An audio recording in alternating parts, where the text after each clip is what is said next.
In today's video, guys, I want to share with you a very free-to-play friendly team that can farm the Grave of Venom on stage 9 without using any legendary champions, any legendary artifacts, no Garius, no Furrbart, and on top of it, we don't even have a full legendary gear set on any of the champions that we are going to use today. I know all you've seen so far is Garius over Furrbart and the other way around, and I want to give you guys a few different options. Now, if you enjoy the content, make sure you smash a like, subscribe to the channel. It really helps a lot. And welcome to the video, everyone. I'm Skratch. This, of course, is another Dragonheir Silent Gods video. Without further ado, let's talk about the team. So, the two key champions in this team that, honestly, I don't think you can really replace is Isolde and Adolphus. I feel like they complete each other like this, and honestly, they're working very good together. Then we have Rassis and we have Biggs. I like to use them a lot because they're the new architecture of damage, you know, and I'm having quite a bit of fun with them, but you can replace them with any other damage dealer from this elemental affinity. If you have Dane, you can use a Dane. If you have, God knows, whatever different characters you might have available, use that. You can use a Zarlot. You're getting damage and healing at the same time. You could use a Questa, but it will be a bit slower because she will kill the orb and then you will move over to the boss. So it will be a slower process, but Questa will work just fine and you're going to have even more decreased attack, okay? Then we have, of course, Magan. Magan can be replaced as well, but you're going to have to break the 5-man elemental affinity. I don't really see any other good support from these two elements that's epic or rare. So, yeah, it will be hard to replace Magan, but if you haven't picked her yet from the free chest that you are getting from the Battle Pass, you're missing out on so much because she is absolutely amazing, okay? So let me just quickly explain you how this team works. Isolde will tank. Then we have Adolphus with a battle skill, which will quickly give her a shield in the very first 5 seconds. Then Isolde will gain the ultimate energy as well, which will prompt her to put a decreased attack on the boss, which, of course, will give her a better survivability all around. I am using a defense aura from Isolde, which will tank the front line. It won't affect the back line. So it's basically for her and for the melee DPS that will go at the boss. That will help the DPS as well, of course. Then on top of it, Isolde will actually put a bit of a shield on herself too. Then you have Adolphus putting a bigger shield and giving her a healing at the same time. Now, what I think is really important is to have the Scarab artifact on Isolde, guys. This will actually proc a shield when her HP will drop below a specific amount. And this can be game-changing to keep your character alive. Maybe Adolphus's battle skill is not on, he cannot save her, and this will come in play, okay? It will only help you at the beginning, though. The longer you go in the fight, the less help you will need from the Scarab Amulet. And anyway, it has a pretty long cooldown. But I find it efficient and it gives you the right stats, defense and flat HP. Then I would suggest you to get bottom piece, defense percentage. It doesn't need to be from this Ancestral Protection set because the only thing that really gives us from here is a 15% extra HP. You can use a broken attack set, whatever you have. That's what I've been running on my main account on Garius, on Furrbart for quite a while now, and they work just fine for pretty much all the content in the game. The longer you go into the game, the more gear you farm, of course. You kind of want to get an Ancestral Protection set on her because that will give her 15% damage reduction. So it's kind of like a no-brainer, you know, you wanna use that. But the Scarab Amulet is the main thing that you really need to have on her. So the rest of the things are not that important. Defense aura, we are using no food, just because I want to show you that we can do it without food. And the stats that I have, even though they are pretty good stats, they're far from being perfect, okay? Far from being perfect. But that being said, let's crack on with a run. And yes, the damage dealers can be replaced. The healer can be replaced if you break the 5-man elemental affinity. So how you've seen, we got that shield from Adolphus, from the battle skill on her, which was very helpful. Then, of course, we're slowly stacking more shield from Adolphus's ultimate. She's putting the decreased attack, which is very helpful.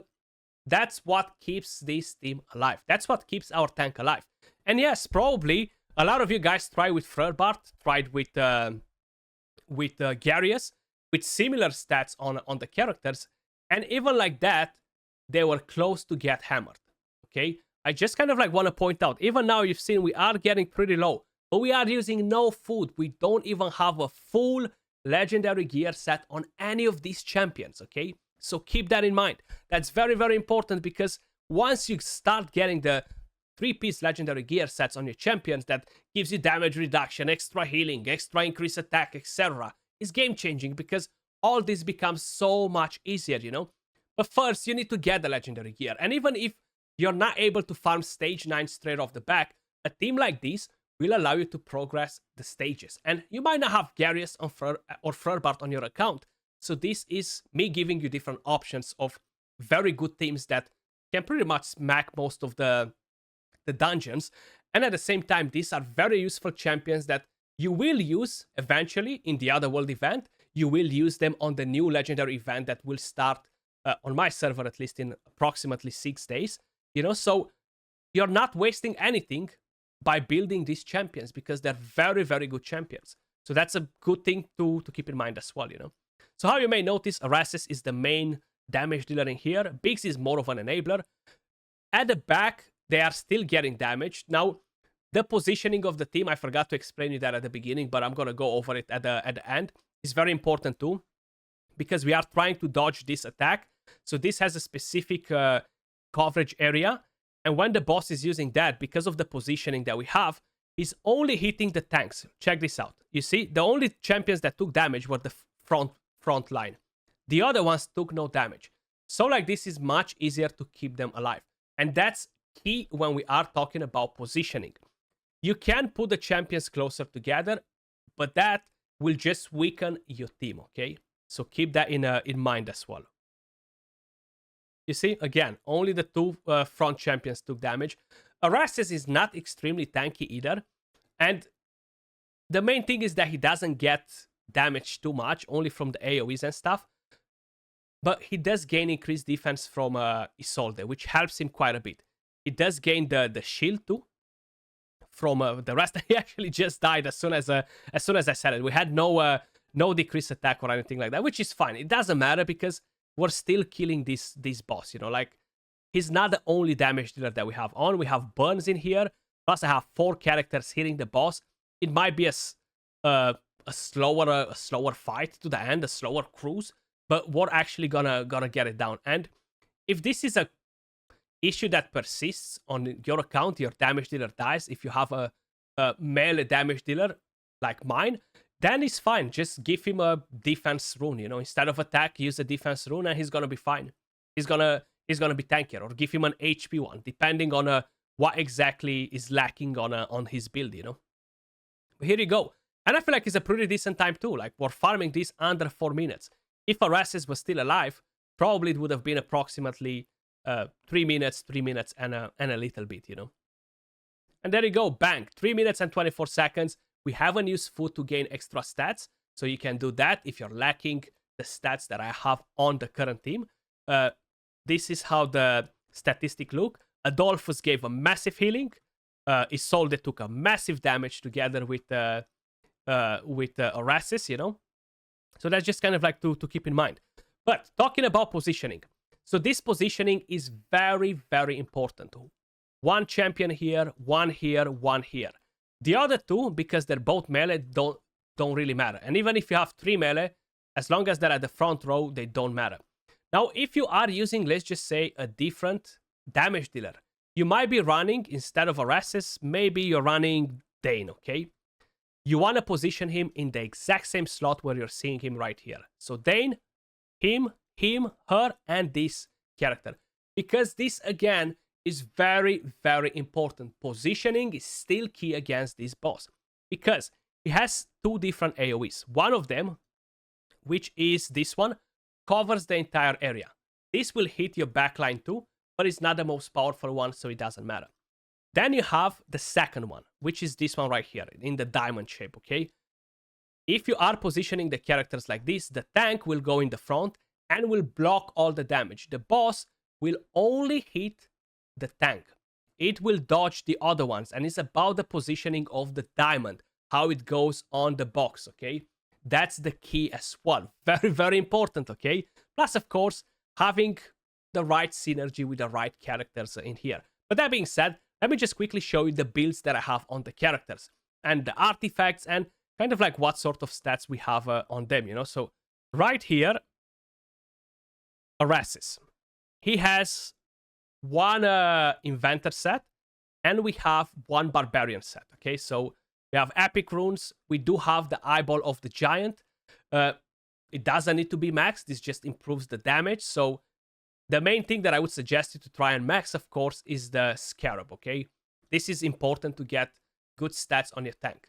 The damage can be slower. It doesn't matter. As long as you're farming that stage, guys, it doesn't matter if it's 1 minute and 30 seconds or 1 minute and 45 seconds, right? You put the multi-battles, go and do some chores. Go make a coffee. Go help your wife with some stuff around the house or your husband or whatever you guys have, you know? Just as an idea. So that's what we have on Arasis. These are the total stats, how you may notice right here. 49k HP, 1.3k defense. Now, having a bit of more survivability on him, it will be very, very helpful. You see, he actually died this time around. But then if I would use a 10% extra defense from food, probably that won't happen, you know? So keep that in mind too. Then we have Isolde. We have a Blessing set. And I have an Ancestral Protection. But again, this can be, honestly, 2 pieces like this, as long as their defense percentage. You don't need to follow that bonus stat. They would need to be legendary, though, preferably, because it's quite a bit of a difference from 60% to 40%, right? Especially from both pieces. But anyway, to get to stage 9, you'll be farming lower stages that will give you legendary gear. So it's pretty straightforward, you know? So Isolde has 69k HP, 4k defense, and accuracy. Accuracy is important. Now, I do have a 5-man elemental affinity or a 3-man elemental affinity will still give me the accuracy, 50 accuracy, and I have 225 accuracy when I'm in the fight. With food, you can gain 15 more accuracy, and you're going to be more than fine to don't get resisted on the decreased attack. But you need to have that accuracy on her because you have no other decreased attack champion in this team that I've been running, you know. Then we have Adolphus. He has the Antinias Tiara. We have Assassin set to get Enlightenment. And I have a Cyril set to get Skill Haste HP. I could use, honestly, another Assassin set to get more Enlightenment. You want to have Enlightenment and HP on him. The more Enlightenment and HP, the bigger the shield, you know. And total stats, 63k HP, 400 Enlightenment. The rest, pretty irrelevant, honestly. Yes, having some Skill Haste is helpful, but it's not the most mandatory thing out there. And we have, of course, Biggs. He has the Sylvester Horseshoe, which, again, is okayish for him, but you have the Horn of the Labyrinth, you have the Wine of Dragon Blood, so you have a few different options. Or you have an option to use a different damage dealer. The damage dealers are not set in stone, guys. Total stats on him, 41k HP, 1.7k defense. So he is the enabler for my damage dealer. So I have a defense chess piece, I have a HP amulet, you know. I want him to survive. I don't really care him to do a lot of damage. I just want him to survive. And I have a Megan. She is on a double blessing set, guys. That gives us HP and skill haste. The more skill haste on her, the more healing we're going to do. I have the Ancestor's Candle. You can run the Luminary Order Gospel if you have that. Or you can run maybe the Mirror of the Living to gain a bit of extra healing on the battle skill. Or run the Ancestor Candle to use the battle skill more often. It's not really something very mandatory in here. I don't have the Crown of the Unclean on any of my characters either. Probably you've noticed that. So if I would put defense down on the boss, I would farm this even faster. But how I mentioned, the defense aura is very, very important. 24% defense is very helpful and is the synergy of the team. Hopefully you found this video helpful, you enjoyed the content. If you did, make sure you subscribe to the channel. Appreciate every single one of you guys watching, and I'll catch you all in the next video. Peace.